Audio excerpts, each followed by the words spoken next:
My name is Anne van der Tuk and I work for BafanaKids.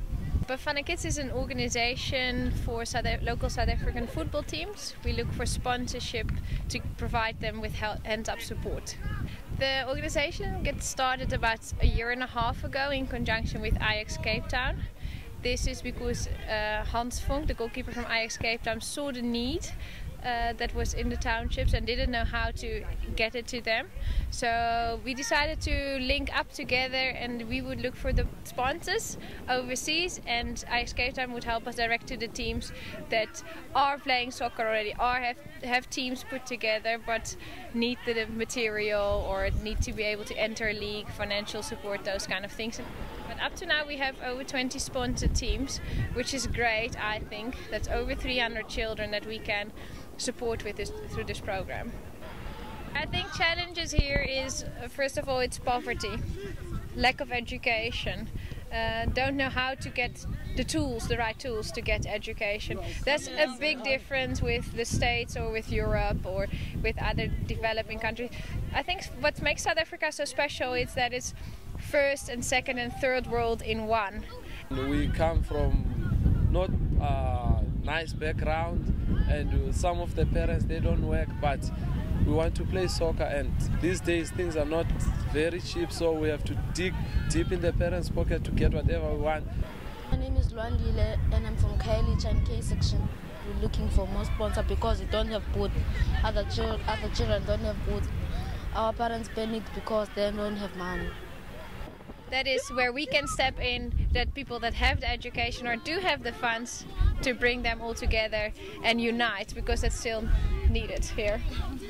Through the program, there's not a lot of money that we need, you see, because we've got the equipment that we need, we've got training equipment, we've got playing equipment, so we don't have to spend a lot of money. So I'm very grateful for what they are doing. Fundraising is always a challenge, because you need to be able to show the people that it's really worth the while, and that children are very keen, and they must realize that it's not like in Europe that football is just a sport. Here in the townships it's really a tool to survive. I'm Banel, I'm 16 years old. I'm playing for Lucky Stars FC. I don't want to be a gangster, so I want to join soccer. Because I love soccer and it keeps far from me in the gangsters' side. The community, because if I was there in the community, who knows where I'm going to do drugs and step people, because that give up the hope to get on the field and play. No more time to get drugs and something to be wrong. When you're on the field, you're on the right place. I think you're in the right place. From what has transpired over the years, I think to them I'm a father figure. Because firstly, the objectives of the team is not to take these boys to the PSL, but to take them away from the streets. So whatever I do to achieve that, I mean, it's so nice, it feels good from my side. Because sometimes you find these kids, they just wandering in the streets, they don't have anything constructive to do. So that's what I'm trying to achieve, take them off the streets, let them play soccer. The kids, I think they do feel more closer apart to each other, because they are all wearing the same kit, so there's no separation anymore. You can't see anymore who has a nicer t-shirt or who has a better education or whatever. You are all one. We play better because you play when we have kids now. You play with the excitement and everything you put on the field to forget everything. I think that's has been the one with the kids. We are very close, very, very close, because we communicate in each other. That makes me feel happy, because last year we were borrowing kids from other teams. That's been a threat to us, because if you see, when under 11 plays, we play with the same kids, under 13, under 15. Now under 13 have their kids, and under 11 they have his kid, and now we are doing right. What we try to do is not that the children learn that they're don't only have to be the good player, the man of the match, but they also need to be the man of the match, of the field. So we try to give them life skills as well. I'm coaching Lucky Stars. I've been coaching for 14 years now. The club chairman, Ruben, have told me that to bring me in this team because I'm doing the development, keeping the kids out of these things that is happening outside here. Teaching them how they must done in schools. After school, there is after school practicing. That they come to the school, after the school, then I bring them to the training. I will be busy with them. What we do try to do is to bring them in contact with children from different areas. So have the kids from Gugule to play against Mitchell's Plain, or have Philippi play against Kailicha. So mix and mingle, that happens a lot more. Yeah, I think what is very difficult here is, and with xenophobia is, and what's actually very strange at this time of year, because now it's World Cup and we welcome the world as South Africans and everybody is excited, no matter which area you're from, that we don't welcome our neighbors. And that is difficult for children growing up here. If you are a child from Congo, that other children won't accept you because you're from Congo, not having a reason why. And I think that we can create awareness for that, and I think World Cup is perfect for that. It's people from outside coming here in Cape Town, and it's changing.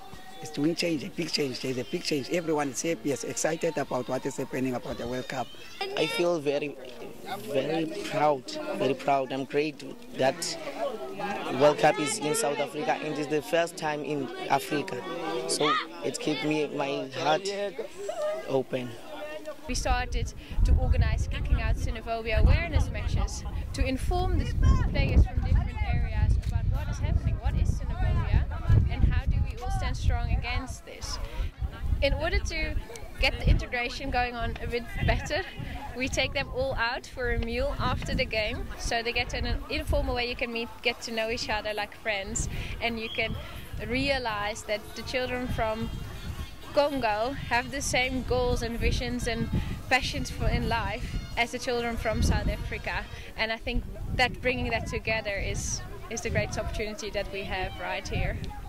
I hear from South Africans that I work with that say, oh gosh, it seems like we can unite. We're all standing in the Grand Parade or in Long Street blowing our vuvuzelas and we don't see difference anymore, which is the way it's supposed to be. But I think we can only see if it really made a difference. We can only discover that after World Cup, when all the craziness is over and we go back to normal. Now there's a big change because the boys, their mothers now are also, the parents of them are also happy that we, Lucky Stars, they support us. They are saying, they thank us that we are keeping the kids outside from these things that is happening outside here. Yeah. Our biggest successes are the responses we get from the children and from the parents. Parents that say that the children feel so proud and that the children are not hanging around in the streets anymore. And what we try to do is to give the children a sense of belonging, that they are part of something and that they stand strong as a team, that they have team spirit and that they feel proud, so that they don't have to stay home alone when the parents are still at work, but feel comfortable to come in here and be part of a group. I think that's our biggest success. The dream is true now, and some of them we want them to play for South Africa, to be the Bafana Kids.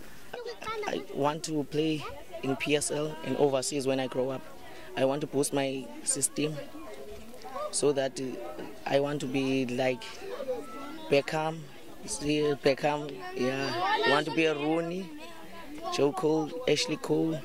Yeah. In 7 years' time, when I'm 20 years old, I want to play for Bafana to be the youngest one in the World Cup. Like Mula, he was 018, he was brilliant.